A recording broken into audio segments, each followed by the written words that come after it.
The Galactic Council chambers floated in geosynchronous orbit over the planet Zarnok Prime, gleaming like a crystalline chandelier above a world of bureaucratic excess. Inside, a collection of beings, some scaled, some feathered, others gelatinous and slightly pungent, engaged in their favorite pastime, ignoring each other with professional courtesy. Ambassador Jonathan Franklin, Earth's appointed representative, sat at his designated seat with the posture of a man who had never once been late to a dinner party. His suit, a shade too sharp for comfort, seemed to absorb and reflect the chamber's iridescent lighting in a way that annoyed three species simultaneously. He stirred a steaming cup of tea, its floral aroma cutting through the sterile tang of antiseptic air, as if to declare that even in space, civilization meant proper steeping time. "Humans!" sneered a delegate from the Farkal Consortium, voice bubbling through a translator unit that made everything sound like it was underwater. "Always drinking things." Franklin smiled, the corners of his mouth moving just enough to register as human friendliness or a predatory signal, depending on one's evolutionary context. "Hydration is essential, Ambassador Vark. Would you like a sip? It's chamomile. Very calming." Vark recoiled with the suspicion of one who had been offered poison wrapped in good manners. "We do not ingest flowers." "Tragic," Franklin murmured, sipping. The meeting proceeded with the tedium of advanced civilization. Trade routes, atmospheric rights, complaints about the sentient fungus uprising in the Nephion cluster. Franklin listened, nodded, occasionally made a note that consisted mostly of sarcastic doodles on a datapad. His real attention was on the murmurs behind the politics. Tension was mounting among the council members, especially near the Empire's delegation, a triad of armored beings with eyes like molten glass and egos to match. They had been whispering. Not the standard conspiratorial whisper, but the confident hush of those who believed consequences were an outdated concept. And then it happened. A courier drone, disguised as a maintenance beetle, zipped into the room and beeped politely at Franklin. He raised an eyebrow. The drone blinked red, urgent.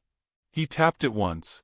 A holographic message flared silently to life, angled so only he could see it. 3 Terran diplomats detained by Imperial patrols. Location: Neutral Zone, Sector 74. Empire claims border infringement. Immediate action required. Franklin let out a long, slow breath. The tea was still hot. "I suppose," he said softly, folding the message into his encrypted wristpad, "that diplomacy has taken a rather literal turn." He stood, drawing curious glances from several delegates. Even Vark paused mid-insult. "If you'll excuse me," Franklin said to the room at large, "I'll be stepping out briefly. I seem to have forgotten an umbrella. Always a risk, even in space." He turned without waiting for acknowledgement and exited the chamber with the gait of a man strolling through a park, not one about to upend galactic order. The private Earth delegation wing of the station was designed like a mid-century corporate lounge. Wood paneling, leather chairs, soft jazz piped through the air vents, completely anachronistic and utterly intentional. The message: humans didn't need to impress with spectacle. They were the spectacle. Franklin entered the operations room. It looked at first glance like a cozy cafe. A barista nodded at him and handed over a cup of espresso with an attached tactical report. The espresso was decent. The report, less so. "Any chatter from the Empire?" Franklin asked, leaning against the counter as though chatting about weekend plans. "Standard bravado," said Ava Maxwell, commander of the diplomatic response contingent. She wore the uniform of Earth's peacekeeping force, unassuming, with subtle smart fabric enhancements that could stop plasma rounds. "They're calling it a precautionary measure." Franklin tapped his cup thoughtfully. "They've taken hostages. That's an act of war. Technically, they're calling it detainment." He smiled. "Ah, the old word game.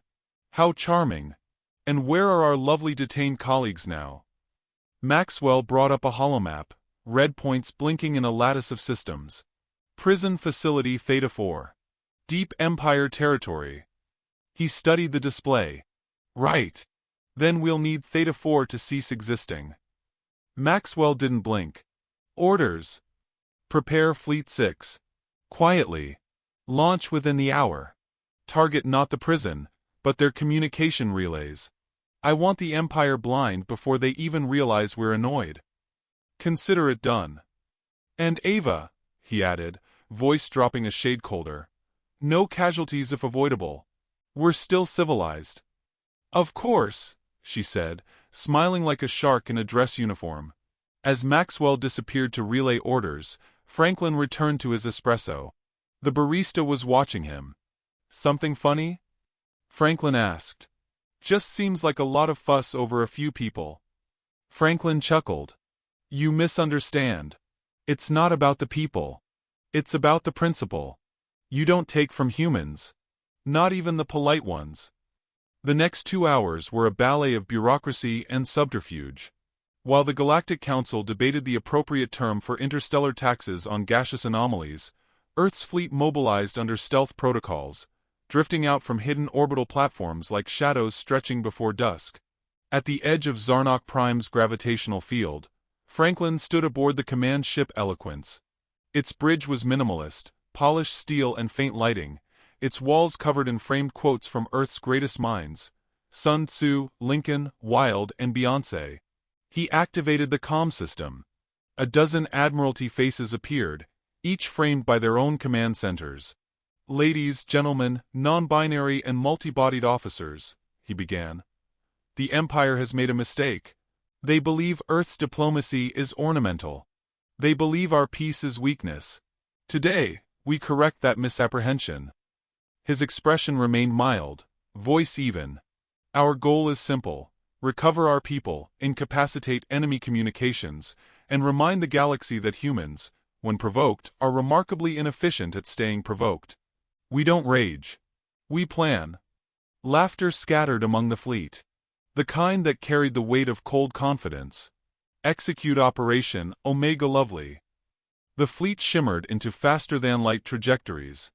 Back on Zarnok Prime, the Council remained oblivious until a series of emergency alerts interrupted the Chancellor's long-winded metaphor about diplomatic boundaries being like invisible vines. Data scrolled across displays. Power outages. Communication blackouts. Weapon silos, offline. What is this? Vark demanded, tentacles quivering. A junior aide whispered, It appears Earth is attacking. Impossible. They didn't even raise a formal objection. They don't appear to be objecting, the aide said. They're announcing. The room fell silent as a broadcast override lit every screen. Franklin appeared, sipping tea. Good evening, he said pleasantly. In light of recent hostilities, Earth has opted for a more assertive style of diplomacy. This is not war. This is recalibrated engagement. He took another sip. We are currently disabling key nodes of your Empire's infrastructure. No fatalities as yet. Please consider this your formal notice.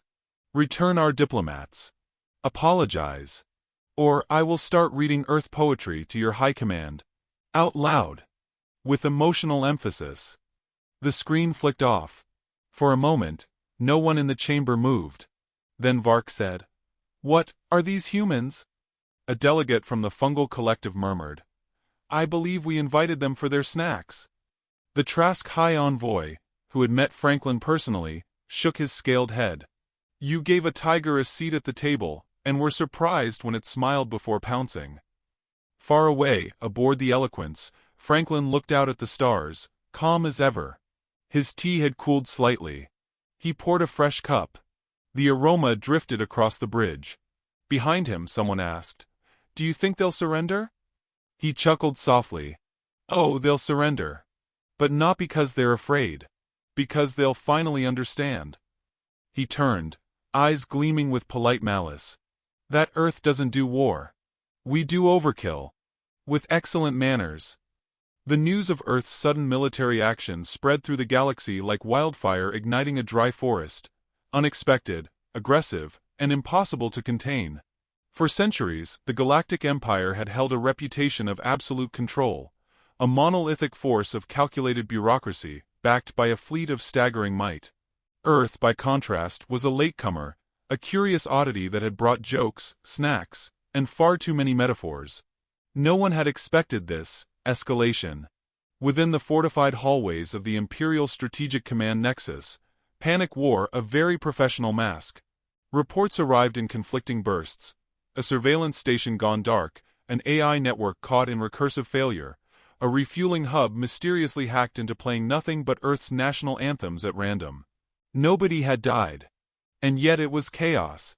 High Executor Thalzar, the Imperial Warden of External Incursions, flicked his clawed digits in agitation as he read through the latest briefing.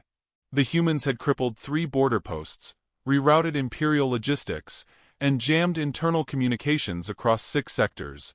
All without firing a single kill shot. It wasn't war. It was artistry. What are they doing? He hissed. Sending a message, murmured his aide, a feathered diplomat who had spent a year on Earth and had developed an unhealthy addiction to something called spicy ramen. A message? Something between a love letter and a declaration of vengeance. It's hard to tell with them. Meanwhile, in the cold depths of a stealth-class destroyer, Earth's Captain Ava Maxwell observed the field of stars with a detachment earned through years of controlled violence. She stood at the helm of the Delilah, a ship designed to appear decades outdated, while housing some of humanity's finest nightmare fuel. A technician approached her console, eyeing the woman who wore war like a second skin. "Ma'am," he said, "relay station neutralized. 0 enemy casualties." "Good. Log the tactic as passive-aggressive defense strategy 17. Let's keep it alphabetical, it helps the historians later." "Yes, ma'am." Maxwell glanced at the tactical map. The Empire's forces remained largely stationary, confused rather than engaged. "Let them wonder," she said quietly. "Let them ask why we haven't drawn blood. The moment they believe we're too merciful to be dangerous is when we snap their spine." She sipped black coffee, bitter and scorching, her preferred fuel. Around her, crew members operated in silence, knowing this wasn't a mission, it was a statement. Humanity's statement. Across the fleet, Earth's forces engaged with eerie synchronicity. Ships dropped decoy drones programmed to broadcast laughter in various Earth dialects. Psychological warfare teams transmitted classical symphonies, distorted into harmonic battle signals. AI-driven bots hacked into Imperial news feeds to display passive-aggressive quotes from human literature. The only thing necessary for the triumph of evil is for good men to do nothing. We're done doing nothing. The galaxy didn't know what to make of it. They had faced conquerors, tyrants, zealots. But humans were throwing insults with smiles and disabling planetary defenses with non-lethal electromagnetic pulses. It was aggression disguised as comedy. Violence hidden in charm. Ambassador Jonathan Franklin continued his diplomatic tour, even as his military reshaped the Empire's outer rim. He made polite visits to neutral systems, smiled for holocams, and delivered press statements laced with ambiguous kindness. "We regret any inconvenience our sudden need for assertiveness may have caused. We deeply value our galactic relationships and will resume normal interaction protocols once our diplomats are returned. Unharmed, of course. Otherwise, we may be forced to explore alternative solutions. We'd really rather not." At one such event, he was approached by a Atari elder, a being of great wisdom who had lived through 4 major galactic conflicts and still preferred gardening to warfare. "I do not understand you humans," the elder said slowly, sipping from a cup of whatever fluid his species used to stay alive. "You smile as you strike. You joke while disabling fleets. What is your purpose?" Franklin leaned in slightly, voice lowering with a strange warmth. "Our purpose is peace, Elder. But not peace as you know it. We don't seek to sit quietly in the shadow of empires. We seek a peace no one dares interrupt." The Elder's eyes narrowed. "That sounds like domination." Franklin took a thoughtful breath. "Only if someone resists it." Back aboard the Delilah, Captain Maxwell coordinated with the Diplomatic Reacquisition Force, now moving toward Theta 4, the Empire's remote prison moon. The operation was codenamed Silk Dagger. Elegant, effective, and meant to leave no trace. Aboard the infiltration ship Praxis, Sergeant Duncan Cho prepared his team.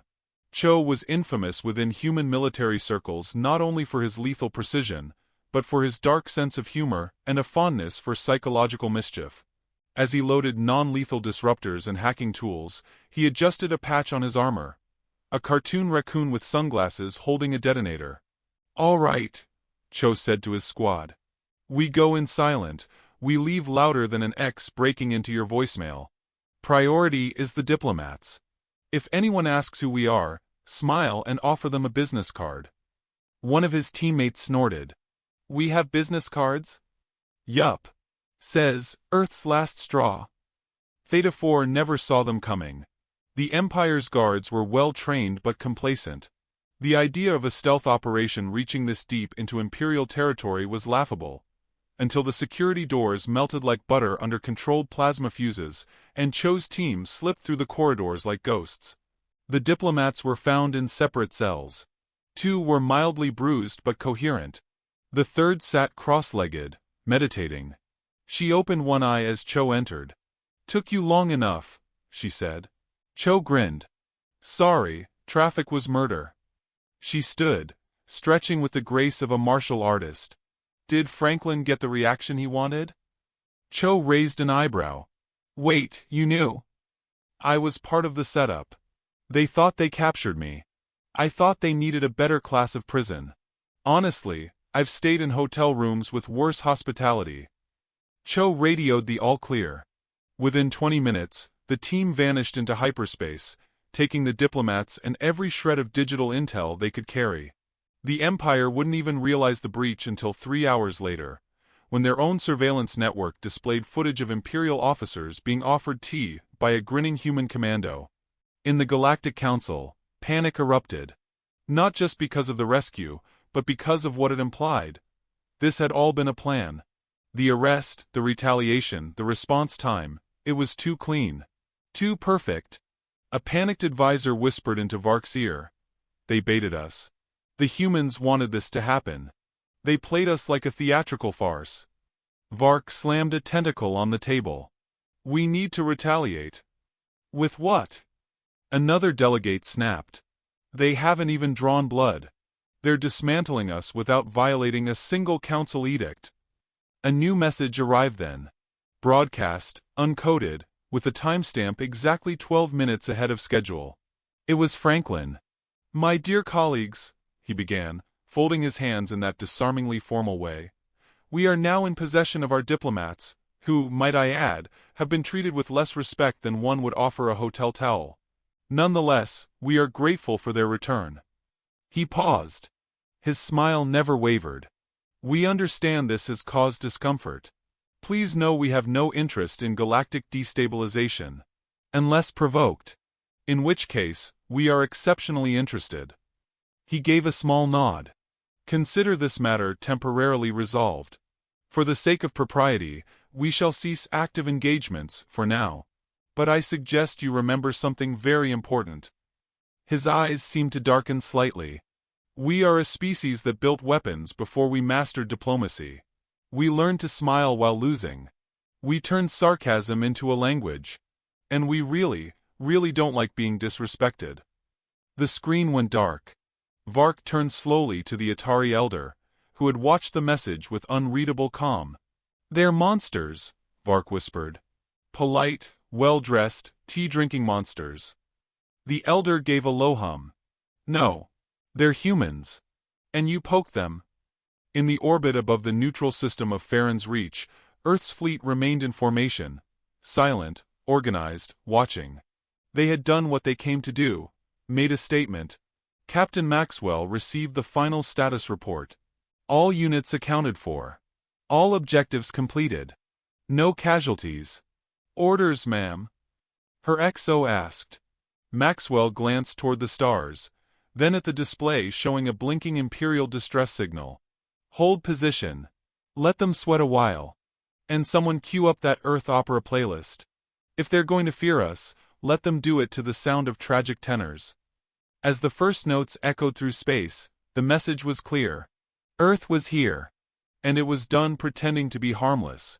The stars hung silent over the Empire's core territories, blinking like disapproving elders watching children prepare to break a centuries-old vase. Across the dark reaches of space, Fleets that had not moved in decades now stirred with uncertainty, uncertain whether they were defenders or targets. The humans had returned their diplomats, sent polite messages, and withdrawn most of their ships from imperial borders. And yet, nothing felt safe. Nothing felt finished. Within the halls of the Imperial Advisory Nexus, silence held like a prison. Advisors from across the Empire's caste-based bureaucracy sat in a looped semicircle, reviewing the growing evidence that their age-old assumptions had not just been wrong, they had been tragically, fundamentally flawed. They walked into our territory, infiltrated a black site, and walked out with prisoners and classified data, High Executor Thalzar rasped. And no one saw them coming. They weren't hiding, muttered an aide, staring at a paused frame of human operatives waving at Imperial security cameras as they escaped. They were smiling. The Empire's supreme intellect, an artificially augmented hybrid of 5 species, blinked slowly through its cranial photolens.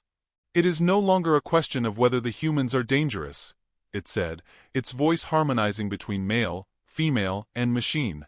It is a question of whether they have always been this way, and we simply failed to see it. But someone had seen it. Far beyond the core systems, in the swampy jungles of Nevrek 7, a retired Imperial Admiral sat beneath the dripping canopy of his self-imposed exile. Once known as the Butcher of Niren's Edge, he now cultivated bioluminescent moss and practiced meditation. He watched the holoscreen as Franklin gave another statement, calm, clipped, laced with the eloquence of a predator who had studied law as a hobby. The Admiral whispered, I told them to be wary of a species that laughed through war movies and made jokes during autopsies. But no one listened. Back aboard Earth's diplomatic flagship Eloquence, Franklin stood before a room not of politicians, but operatives. Men and women in plain clothes, without rank insignia, the kind of people who appeared in photos only when they chose to. This was not the Council. This was the Cabinet. Earth's final line between diplomacy and dominion. The Empire believes the operation is over, Franklin said. They think we've withdrawn. But they still haven't asked why we let them take our diplomats in the first place. He tapped a control, and the room dimmed. A projection bloomed midair, showing schematics of the prison moon Theta 4, not the outer structure, but the buried vault beneath it, hidden even from most high-level officials. While retrieving our people, we accessed something unexpected. A cache of data, encrypted in an archaic dialect only a handful of our linguists could parse. Project designation: Auric Fong. The room went still. Franklin continued. It's a blueprint. Not for weapons. Not for fleets. For species manipulation. A program.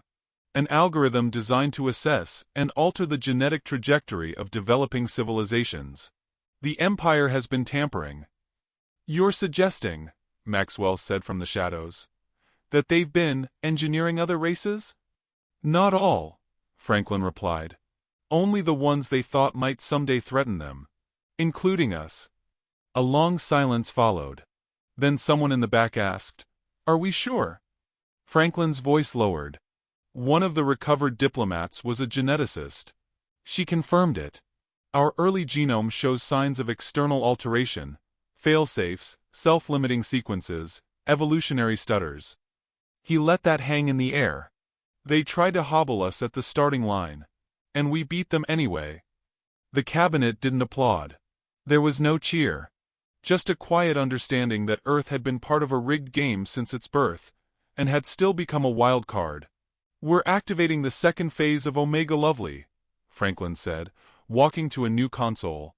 But this time, we're not just going to disable infrastructure. We're going to pull the curtain back. Captain Maxwell stepped forward. Targets? 3 key Imperial sites. Not military. Civilian. Economic. Cultural. We're going to show their citizens what their leaders have done. We make it undeniable. We let them see the files, the alterations, the failures. We make the Empire crack itself open. And when the panic sets in? Someone asked. Franklin smiled faintly. Then we offer peace. And a better deal. He dismissed the meeting and walked alone through the silent corridors of the ship. In the privacy of his quarters, he finally let the weight of the moment settle. The quiet. The fear. The cold satisfaction. He poured himself tea from a clay pot he'd brought from Earth. Real tea, brewed with rainwater collected in the Scottish Highlands, because some traditions mattered. As the steam rose, he stared at the ceiling and whispered, "They'll never see us the same way again." Down in the intelligence bay, Duncan Cho reviewed the data files with his usual irreverent scowl. "You know," he said, popping a lollipop into his mouth, "it's one thing to throw punches. It's another to prove you've been punched first and then win the fight anyway." His second-in-command, a sharp-eyed woman who never gave her real name, scrolled through one of the decrypted documents. "The Empire's been playing chess against everyone with a weighted board. And we just picked it up, flipped it, and replaced it with a Rubik's Cube." "Weirdest part," Cho said, twirling the lollipop stick. "Humans love puzzles." Elsewhere, Earth's fleet began moving again, but not to invade. Instead, they broadcast information. Planet by planet, data packages containing unaltered genetic records and encoded Empire communications were slipped into public networks, news satellites, educational systems. The effect was immediate and incendiary. Uprisings began not with weapons, but with knowledge. Truth became the new incendiary device. On the imperial capital world, riots formed outside the Ministry of Genetic Oversight. Some of the protesters carried signs written in their native tongue. Others carried signs in English. "We are not experiments." Earth was right. The Empire deployed peacekeepers. Then military. Then propaganda. Nothing worked. The truth could not be unseen.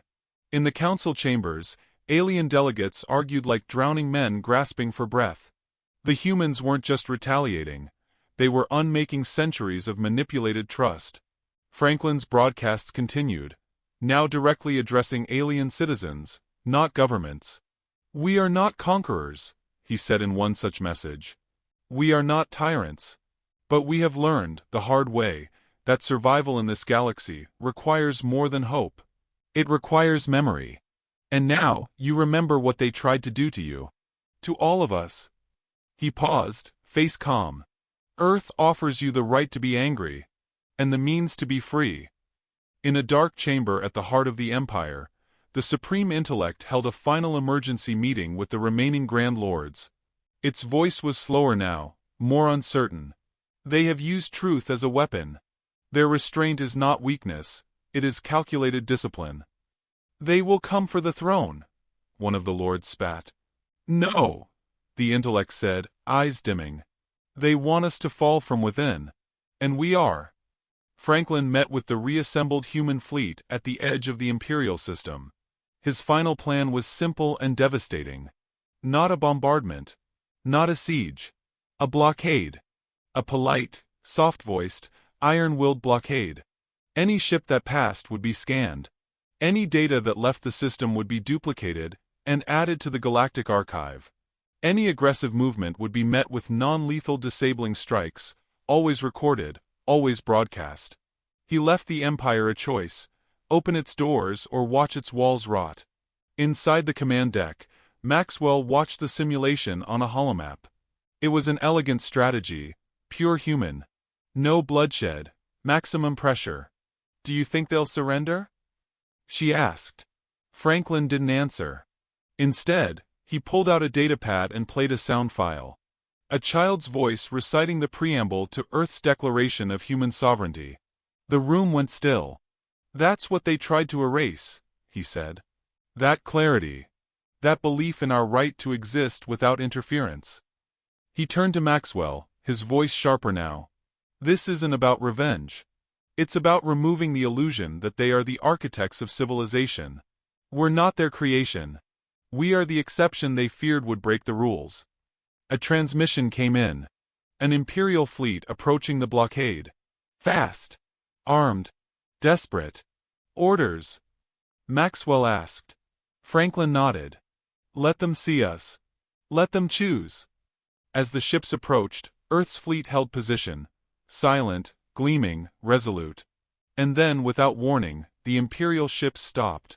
One by one, they powered down weapons, turned their lights to signal surrender, and broadcast a message in multiple languages. We no longer serve a lie. The crew erupted in restrained celebration. No cheers. Just quiet nods. The enemy had not been defeated. It had unraveled. In the final hours of the day, Franklin stood at the viewing window as a line of Imperial vessels passed under escort toward neutral space. He sipped his tea and watched them go, neither triumphant nor bitter. Just satisfied. They finally saw, he whispered. Behind him, Maxwell approached. The Empire won't survive this. No, Franklin said. But something better might. She looked at him, reading the tired depth in his eyes. So what now? Franklin exhaled. Now we build. And we make damn sure no one forgets who we really are. From the void came no answer, only stars. But in their quiet flicker, there was the hint of something new. A galaxy not ruled by illusion, but bound by memory. The sword had always been there, hidden beneath the smile. And now the galaxy knew. The Galactic Empire was dying. Not in flames or thunder, or the mournful wails of cities reduced to ash. No, it died as civilizations always died in the age of information. Not with silence, but with whispers too loud to ignore. The rebellion had not come with rifles and banners but with truth, surgically delivered and universally devastating. Across 1,000 systems, statues were toppled, lies were rewritten into history books, and whispers of Earth were uttered like prayer and profanity in equal measure. It wasn't just that humanity had struck back. It was that they had done so without ever raising their voices. The galaxy had seen war. It had never seen wrath with restraint.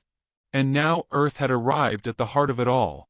The Eloquence glided silently toward the imperial throne world of Halvares. It did not come alone.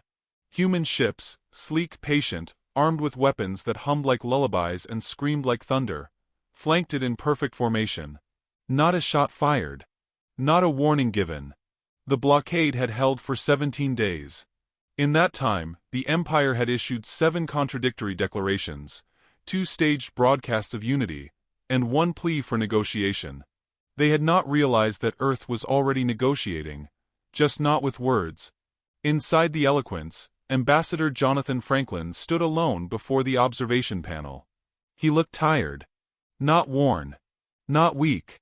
Tired in the way a storm might feel when it had traveled too long, without finding a place to break. His suit, as ever, was pristine. His hands were folded neatly behind his back. His eyes were on Halvares. Behind him, Captain Ava Maxwell stepped in without announcement. She'd stopped bothering with rank displays and military polish.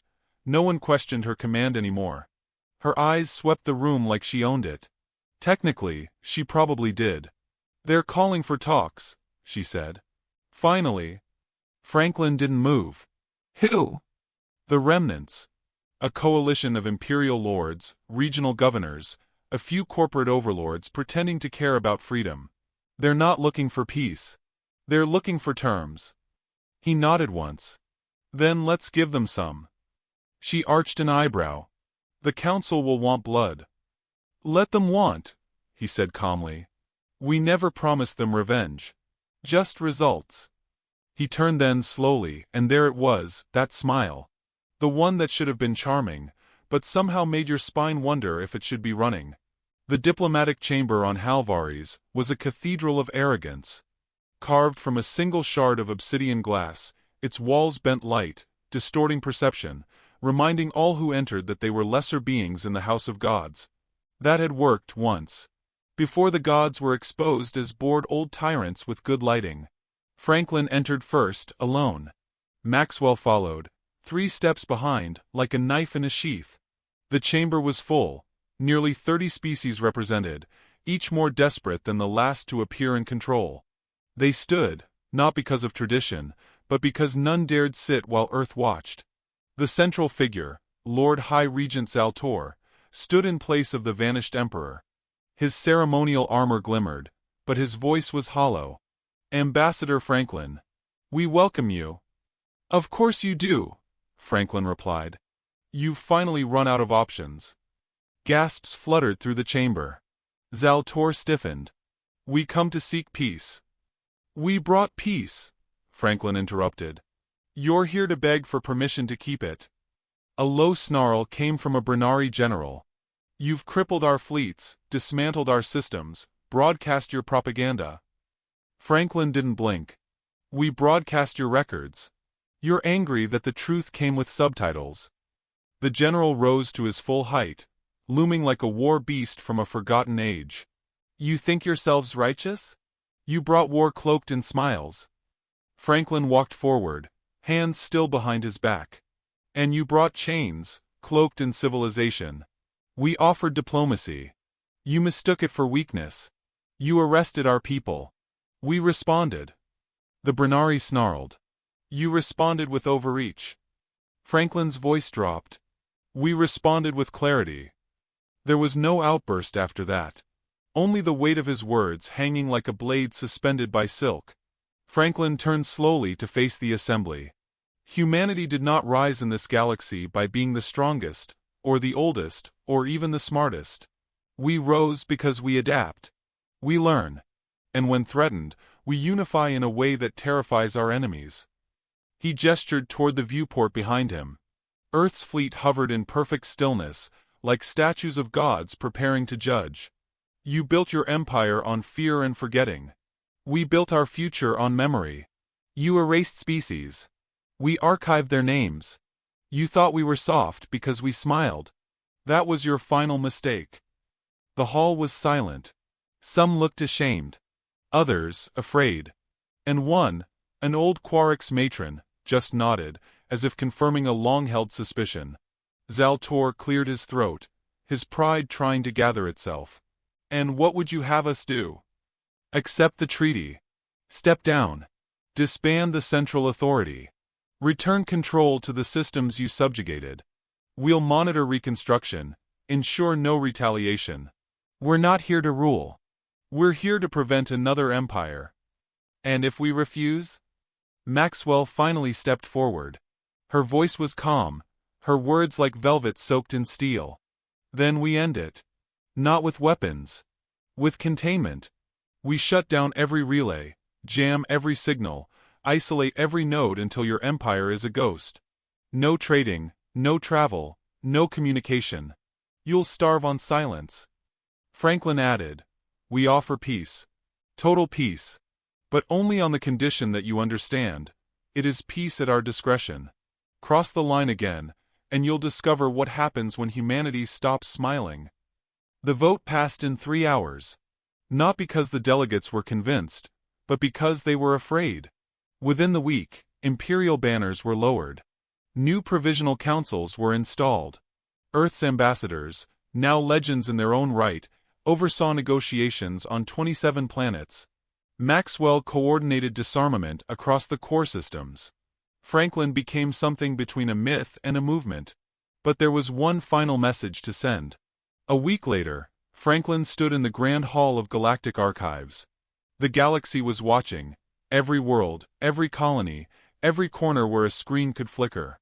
He stepped up to the podium, adjusted his tie, and smiled. We were born on a world that should have killed us. It didn't. We survived ice, fire, war ourselves. We built civilizations from ruin. We turned chaos into order, laughter into legacy. And then we reached the stars. He looked into the lens, voice steady. We brought you our stories. You brought us cages. But we remembered. And we refused. He placed a small box on the podium. Opened it.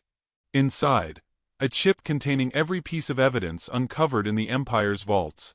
He lifted it. This is your truth. It's yours to guard. And your duty to remember. He placed the chip into the archive's central pillar. It lit up, humming with memory. Franklin stepped back, nodded once and turned. As he left, the camera held on the chip, glowing bright. No applause. No anthem. Just knowledge. In the days that followed, the stars felt quieter, not from fear, but from realization. That peace had come not through war, but through revelation. That Earth, strange and young and smiling, had simply seen the galaxy, and decided it was time someone grew up. On the return journey, Maxwell joined Franklin in the observation bay. He stood silently, sipping his tea. So, she asked. Do you think it'll last? He sipped. Peace never does. But the memory of how we got it? That might. She leaned on the railing beside him. You ever gonna stop smiling like that? He gave her a sidelong glance. Only when it stops working. They stood together, watching the stars. Behind them, Earth sailed home. Ahead of them, the galaxy waited. Not for another war, but for the first era of peace it truly understood. Peace, at gunpoint. Still peace.